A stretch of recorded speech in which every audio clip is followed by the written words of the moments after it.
نشرت هذا يوم 11 يوليو 2024. المفروض المصورة ايه رايك يا استاذ فتحي؟ لا تتخوف انت. لا تتخوف انت ولا نسمع فيك وخايف اسمع. الشوالي في الارتي ويقول لي زمان انت معك جن ولا شنو؟ ولا لا ولا تخوف. انا احترامي ليك نقول لك تخوف فقط. لا يا استاذ فتحي لا. ما شاء الله ما شاء الله. رؤيا بالقدريات انا ابحث في القدريات والاشياء. انت عارف 10,000 مباراه علقتها في تاريخي ما شاء الله. احداث كثيره تابعتها وانت تحس بالشيء هذا. انت لما الحاجه تستمر عليها ويجاك بالصعود وتشاهد حاجات تتكرر باشكال متغيره. انا قلت ان نؤمن بان التاريخ دائما يتكرر ولكن بصيغه مختلفه بشكل مختلف تماما. هذه نتاع ابن خلدون. هذه المقوله نتاع ابن خلدون. لا ولكن انا ما تصيرتش زي ليلى عبد اللطيف. انا غلبان يعني. خلي ناخذ جمال سطايفي. وتحيه لحازم. انا ذكرني بواحد فيلم شهير لعادل امام فكان يتجسس على الاخبار ويقول لي وكان حلم.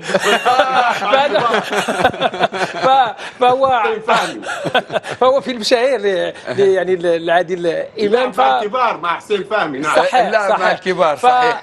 احنا في بعض الاحيان يعني في حياتنا اليوميه مرات تحلم حلم او الاربعه الكبار تحلم حلم ثم هذاك الحلم يتحقق ثم تتذكر تقول انا هذا الحلم راه يسبق لي حلمته. هذا هو ما يقع وقيل الحازم الكديكي فهو يسبقنا بسنوات. ولكن انا لم احلم يا استاذ جمال. لم احلم تنبأت انت. بنيت على اشياء علميه واشياء تتكرر في هذا الكون. نحن عباره عن في هذا الكون مسيرين طاقه فيها ايجابيه. انت تراجع وتركز مع التاريخ. انا ذكرت لك اشياء تحدث.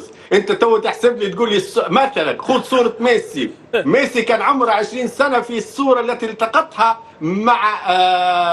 مع يمان. طبعا والصوره طبعا 20 سنه وميسي عمره الان 29 سنه. نقص 39 سنه. 39 نقصها من 20 تلقاها 19 سنه. هو عمر امين لمان. هذه اشياء قدريه ولا مش قدريه؟ ولكن حازم ان شاء الله هذا جنون وشيء. لا انت الجنون مش هذا الجنون. حازم ان شاء الله انت الجنون.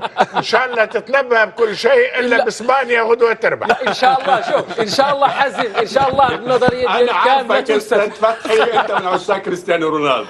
انا والله اتكلم. انا نحب كريستيانو بشكل كبير جدا وانا اكثر واحد كتبت عليه بالنسبه للدون اشياء كثيره. لكن باختلاف انا بعيدا عن الميول اقول الاشياء التي اؤمن برؤيتي فيها من حيث حسابات قدريه. انا ذكرت لك انت احسب الامور التاريخيه اللي ذكرتها واربطها مع الواقع والاشياء. في اشياء حدثت وامثله سابقه حتجدها حدثت بالفعل وصارت بهذه الاشكاليه ولكن طيب. اخراج مختلف وشكل مختلف. طبعا الكاس كما قلت لك انا 39 يوم الفارق الزمني بيني وبينكم. طيب. بكره ان شاء الله. شوف يا بالله على هذا اضافه بسيطه. وليونيل ميسي حينما سئل المونديال الحالي قال انه خلص الكره انتهى بالنسبه لي. فبالنسبه لحازم كديكي والتوقعات ديالو كانت قبل. ان شاء الله تنسف له في المقابله النهائيه.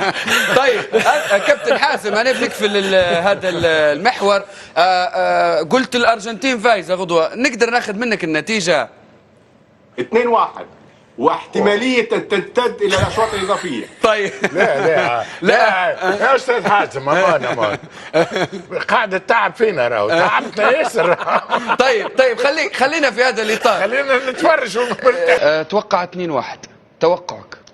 2-0 لاسبانيا. جمال السطايفي. فوز اسبانيا.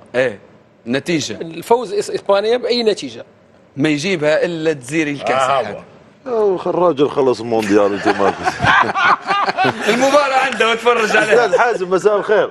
استاذ فتحي قال لي انا مخوف نخاف منه شويه. قال لي حاب نعرف اذا ميسي سجل بكره. هو ميسي ميسي حيسجل. لا حول ولا وكيقولها بثقه وكيقولها بثقه. طيب استاذ حازم، اكيد الحديث شيق وما زلت معنا ولا محليه. متواصل في الحلقه.